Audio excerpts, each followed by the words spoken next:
Pour comprendre le futur de l'Écosse, il faut s'intéresser à son passé. L'identité écossaise s'est forgée au cours de sa relation tumultueuse avec son voisin du Sud, le Royaume d'Angleterre. Comment la relation Écosse-Angleterre a-t-elle évolué au fil du temps? Pourquoi existe-t-il un sentiment national aussi fort en Écosse? Et pourquoi les Écossais devront-ils bientôt se prononcer sur une possible séparation? Bref, quels sont les événements qui ont mené au référendum? Il faut attendre le XIIe siècle pour parler d'un véritable territoire écossais. C'est en effet à ce moment-là que les petits royaumes qui constituaient alors l'Écosse vont s'unir face à l'envahisseur anglais. Pour Billy Kay, journaliste spécialisé en histoire écossaise, cette résistance à l'envahisseur est la première manifestation d'un sentiment national écossais. On a créé à cause de ça un sens d'identité écossais qui était ce que j'appelle précoce. Il y avait beaucoup d'autres nations où il faudrait attendre des siècles avant qu'ils aient ce sens d'identité nationale. À la fin du XIIIe siècle, la mort du roi d'Écosse Alexandre III plonge le royaume dans une période d'incertitude. En effet, pas moins de 13 prétendants se disputent la couronne écossaise. Le roi d'Angleterre, Édouard Ier, profite de l'occasion pour envahir l'Écosse. L'armée écossaise est vaincue à Dunbar en 1296. Cette écrasante victoire d'Édouard Ier, roi d'Angleterre, lui vaudra plus tard le surnom de Hammer of the Scots, marteau des Écossais. Mais au contraire, cette défaite face à l'occupant anglais va renforcer la cohésion des Écossais. C'est comme si son marteau était contre le fer et il a créé une nation et au lieu de détruire, de briser l'esprit écossais, il l'a presque créé. Des poches de résistance s'organisent dans différentes régions d'Écosse. Le mouvement rebelle le plus important et certainement le plus célèbre est celui mené par William Wallace. Avec son armée, celui-ci parvient à mettre en déroute l'armée anglaise à Stirling en septembre 1297. Mais Wallace est vaincu 8 ans plus tard, en 1305, à Falkirk. Il est alors capturé par les Anglais et exécuté.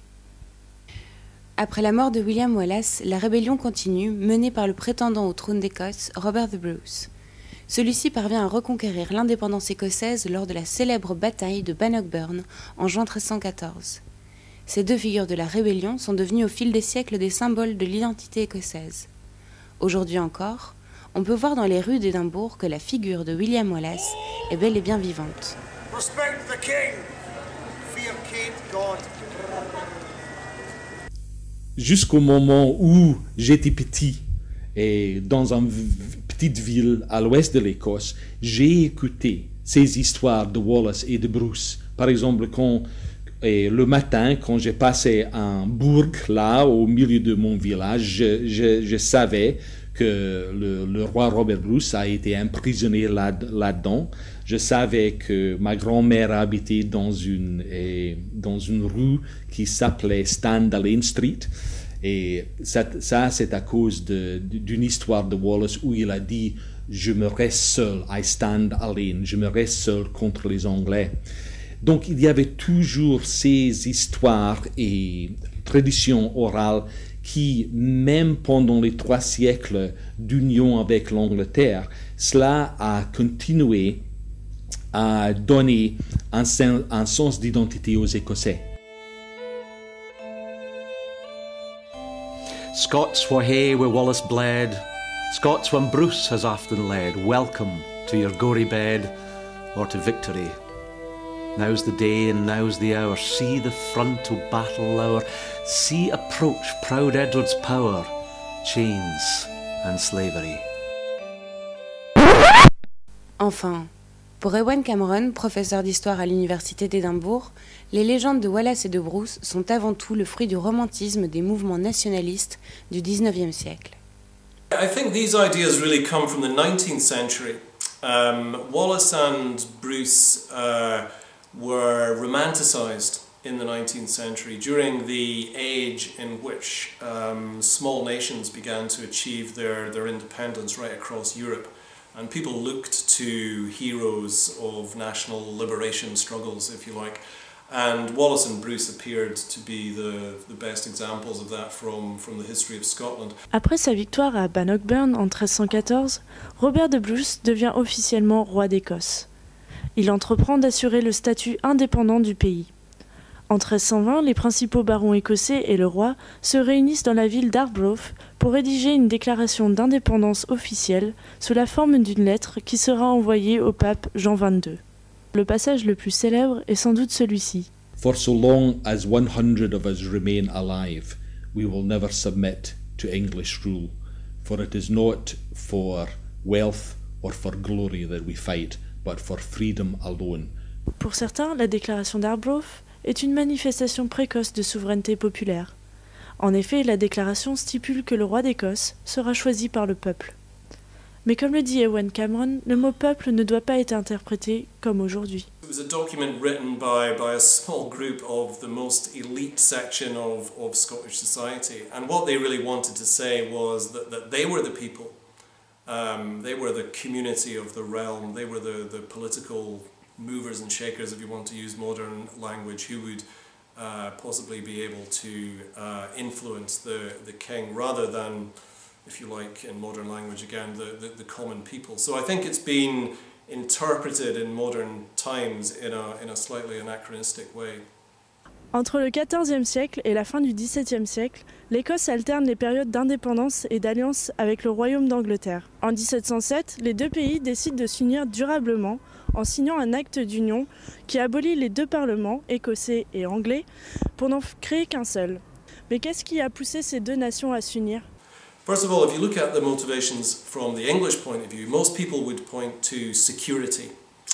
England was at war with France, and they feared that Scotland would be a potential backdoor for French invasion. So it was really security and strategic considerations that were paramount in English political minds. For Scotland, it's quite controversial. Some people would point to the economic weakness of Scotland at this period. Much capital had been wasted, some people would argue, in an expedition to Central America to try and establish a Scottish colony at Darien. There had been a very serious famine in Scotland in the 1690s. So there is a view in Scottish history which points to Scottish economic weakness as a reason for seeking union with England. Mais pour Billy Kay, l'acte d'union était avant tout une décision prise par une élite écossaise en difficulté financière et elle était loin de faire l'unanimité auprès du peuple écossais. Beaucoup de gens dans le Parlement étaient contre l'union, mais il y avait juste assez, avec les bribes, il y avait beaucoup de députés étaient bribés, on leur a donné de l'argent et il y avait assez de passer l'acte d'union.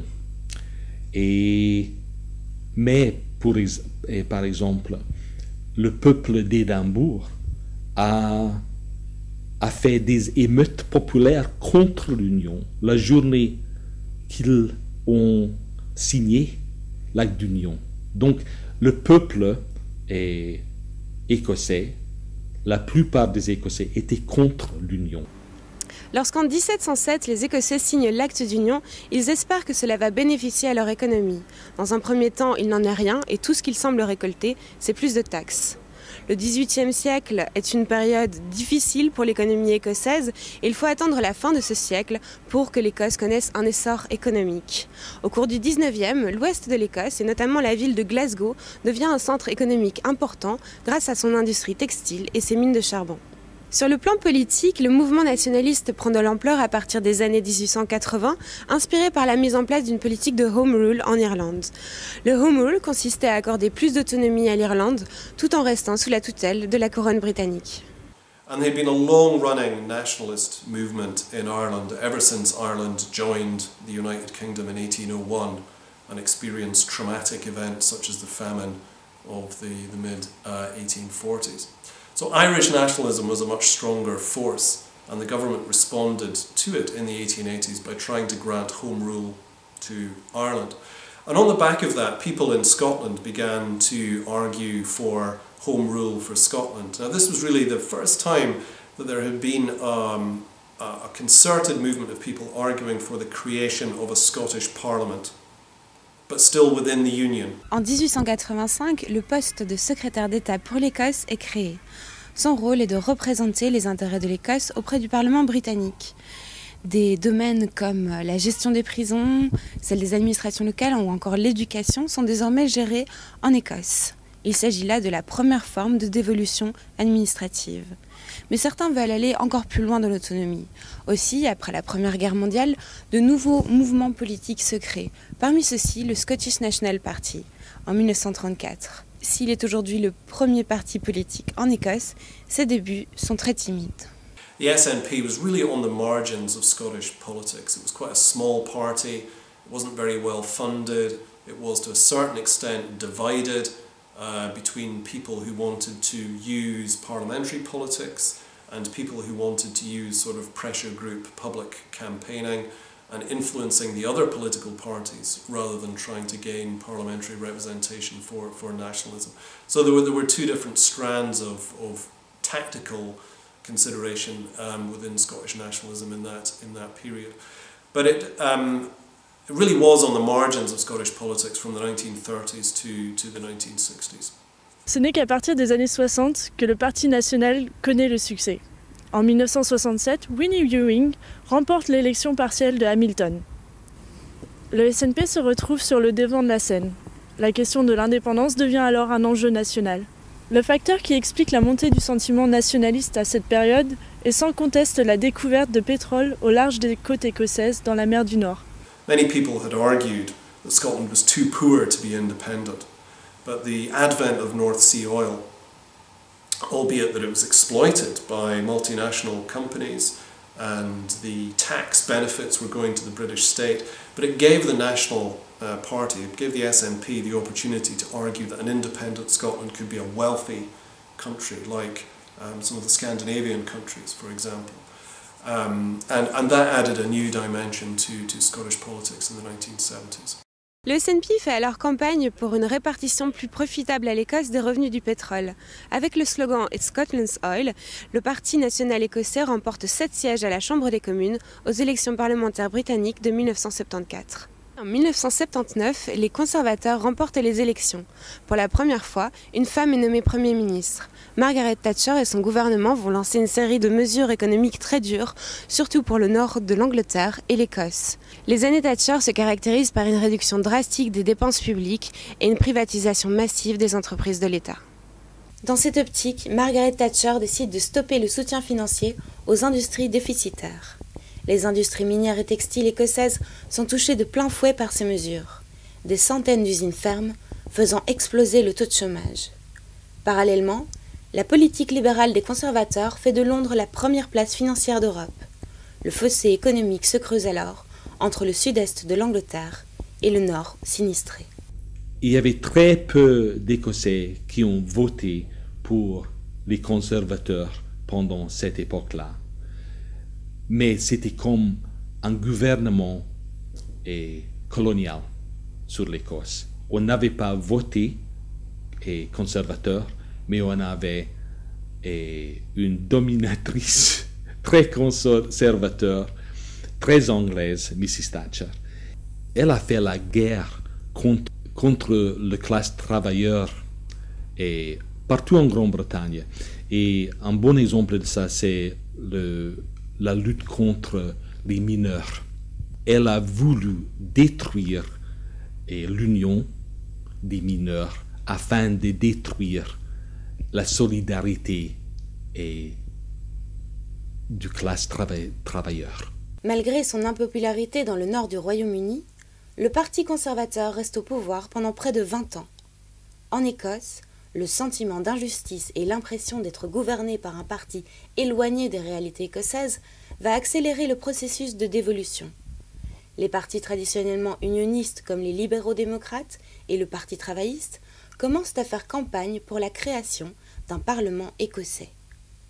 En 1997, après 20 ans de règne du Parti conservateur, le Parti travailliste remporte les élections. Tony Blair, un Écossais, est élu Premier ministre. Il va organiser dans les différentes nations du Royaume-Uni des référendums pour leur octroyer plus d'indépendance. En Écosse, le 11 septembre 1997, les Écossais se prononcent à 74% pour la création d'un nouveau Parlement. Ce Parlement sera chargé de légiférer dans les domaines comme l'agriculture, la culture, la santé ou encore la justice. Les années 2000 vont cependant voir la popularité du Parti travailliste écossais décliner en raison de la ligne politique de son homologue britannique. En effet, le Labour se réforme sous l'influence de Tony Blair et veut rompre avec l'image du All Labour associé au syndicalisme. Il mène alors une politique de désengagement de l'État et embrasse l'économie de marché. C'est ce qu'on appelle le New Labour. Après ça, par exemple, c'était la création de New Labour. Et pas Old Labour qui était pour la classe travailleuse, c'était New Labour. Et il n'y avait pas grande différence entre New Labour et les conservateurs. Donc, surtout en Écosse, les gens qui ont voté traditionnellement travaillistes, beaucoup ont pensé c'est plus le parti travailliste et de mon père, de mes grands-pères, et le parti national écossais est plus à gauche que New Labour. Donc, on va voter pour les nationalistes. Les électeurs traditionnels du Parti travailliste ne se sentent plus représentés par la nouvelle orientation du parti. De plus, la décision d'intervenir en Irak aux côtés des États-Unis est très mal perçue dans le Royaume-Uni. L'impopularité du Labour se ressent lors des élections parlementaires écossaises en 2007. À ces élections, le SNP arrive en première position avec 47 sièges contre 46 pour le Labour. Les deux partis sont alors contraints de s'associer pour former une coalition gouvernementale jusqu'en 2011.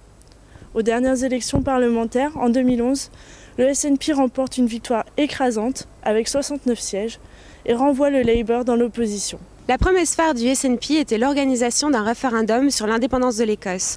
En 2012, le Premier ministre britannique David Cameron et le Premier ministre écossais Alex Salmond se réunissent à Édimbourg pour fixer les conditions de ce référendum. La date choisie est le 18 septembre 2014. Ce jour-là, les Écossais devront répondre à la question « Should Scotland be an independent country ?» L'Écosse devrait-elle devenir un pays indépendant ?